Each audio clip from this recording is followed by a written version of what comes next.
Hola, Smile Lovers.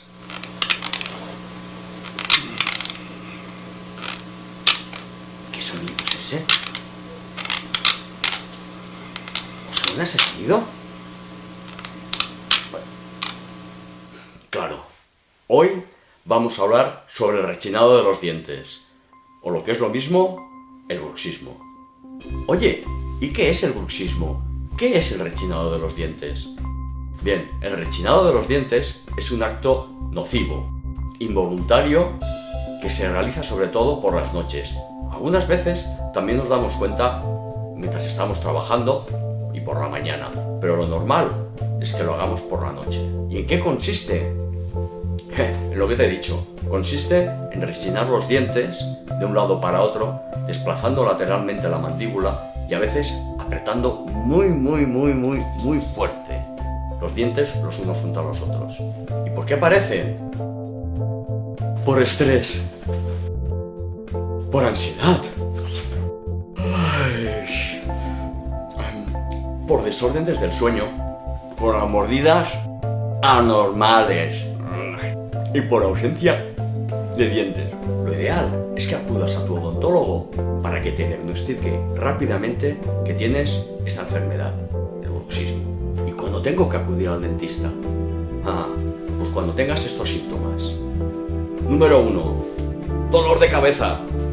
2. Malestar en el cuello. 3. Dolor o malestar en los hombros. 4. Dolor de oído y a veces dolor de garganta. 5. Dolor de sensación y de malestar en las muelas cuando masticas y cuando comes. 6. Insomnio. 7. Dolor en una articulación que hace mover la boca. Se llama articulación temporomandibular y los que apretan los dientes y rechinan suelen tener, cuando se despiertan, mucho dolor. Oye, ¿y cuáles son las soluciones? Número 1.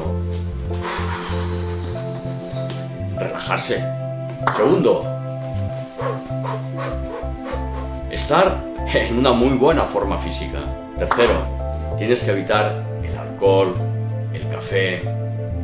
Son malos para esto. 4. No me fumes. 5. Las cenas demasiado copiosas, abundantes, antes de irte a la cama, como mínimo 3 horas antes. No lo hagas. 6. Que en tu dormitorio no haga ni mucho frío, ni mucho calor. Temperatura correcta para dormir. 7. Ves a tu odontólogo para que te haga una placa de relajación, una placa de descarga. Es lo ideal. Cuidado si rechina los dientes. Pueden provocar roturas, desgastes y dolor en la mandíbula. Si te ha gustado el vídeo, ya sabes, suscríbete y deja todos los comentarios que tú quieras. Suscríbete.